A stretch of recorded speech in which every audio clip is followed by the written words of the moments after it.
Welcome back, guys. You know who it is, Jeff Sunshine Pat. I wanted to make a quick video to show you guys exactly how I do water changes, and I figured it's nothing special, but this is just how I do it. Let's get into it. So, as you all know, some people might have the Brute. This is the 32-gallon Brute. Got it at Home Depot, like 20-30 bucks. It has the wheels that roll, pretty much. Nothing special. I got the siphon. What I normally do is I just connect this to this, squeeze it a few times, get the siphon. Since I am a transplant patient, I don't suck on the actual thing, the hose, because I do not want any of that aquarium water in my mouth. So what I do sometimes too, actually, just had to shut that filter off before it loses its suction. So going into this, obviously adding the siphon there, filling up the water now. I'm gonna shut it off. This is the Python. I'm not sure what exactly called, but just stick it in here. I have this water set to like 82 right now. I'm just bringing all the temperatures up. Just did my black rams. These guys haven't been breeding for a while, so what I'm going to do with these is I found a 100-watt heater. I'm going to connect it and raise it up. Hopefully that gets them going. Same with these guys when they are ready to breed. This already has a heater on it, and these I just put some little project I have in there, like the old Santa Claus guppies and some other guppies. And there's some fry. But when it comes to the colder temperature animals, not animals, like fish, that actually the breeding gets induced if the water temperature is colder. So I would probably do this, the Cories, the Plecos, things like that. But with these angelfish that are tropical, this is probably 76. Yeah, so 76. I know what most of these tanks are without heaters. These guys, I'm going to be putting one of the heaters in for outside, keeping them at a higher temperature because I want them to start breeding soon. Because we got like 3 or 4 different species in there. But yeah, that's how I do it basically. It's nothing special. So as this is draining, this is draining into the bucket. Then I have this that sucks the water out. And then I have the tube that goes into the sink, which is leaking because I have to drain this bucket. Because I have to actually, I'm going to end up moving this whole sink over. What a mess. So, yeah, you can see this whole disaster is going on here. I want this whole slop sink over here so I can utilize the space more for shipping, because shipping's been picking up a lot lately. So I really need a dedicated area for the shipping process. So I have to take all this, move it over there. But, like I said, I had that one filter, not filter, sorry, the pump from outside that doesn't suck up fries. So once I bring that in, then obviously I don't have to worry so much about fry, because if I continue to use this and a fish gets stuck in there, it could get sucked up, and obviously we wouldn't want that. Lower ones, these all have a siphon into this barrel.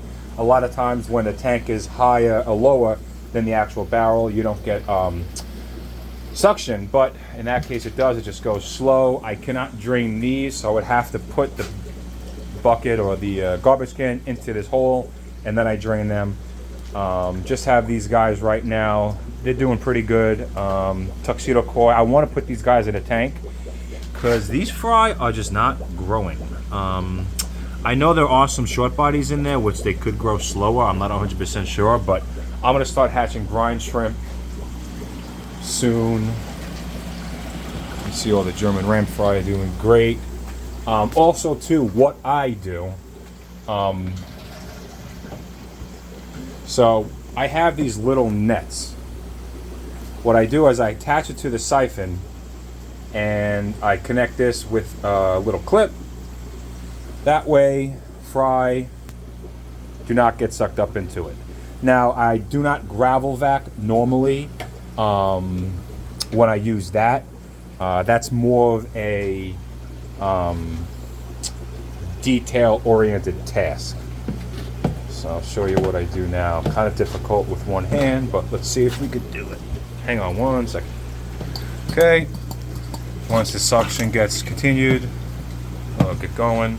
Just dump it in there. This, since I put the Aqua Clear on it, it's not cloudy anymore. I clean the filters once in a while, probably once a month maybe. I don't go too crazy with it. Like I said, I have this temperature set to about 82. I know that because I use the temperature gun.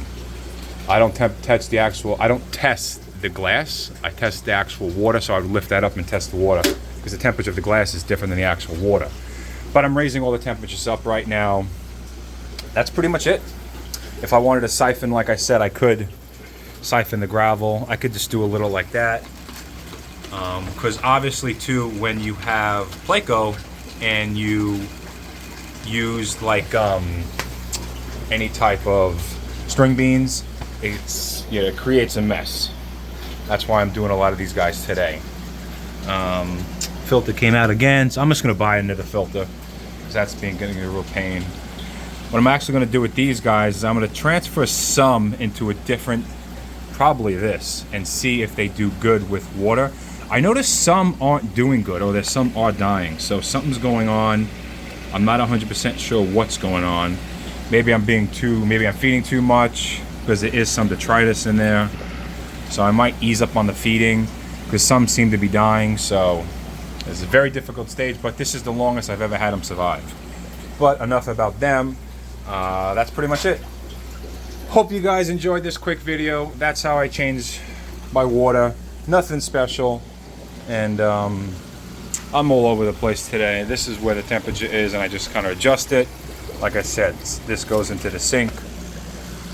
And that's all, folks. But I think the biggest tip too, when you have a lot of fry, is that net on the siphon helps a lot. Because I know with a lot of the siphons, they have like that plastic piece. It does stop fish from going, but it doesn't stop fry. So that's what I use to stop fish from going up. Angelfish are all doing good.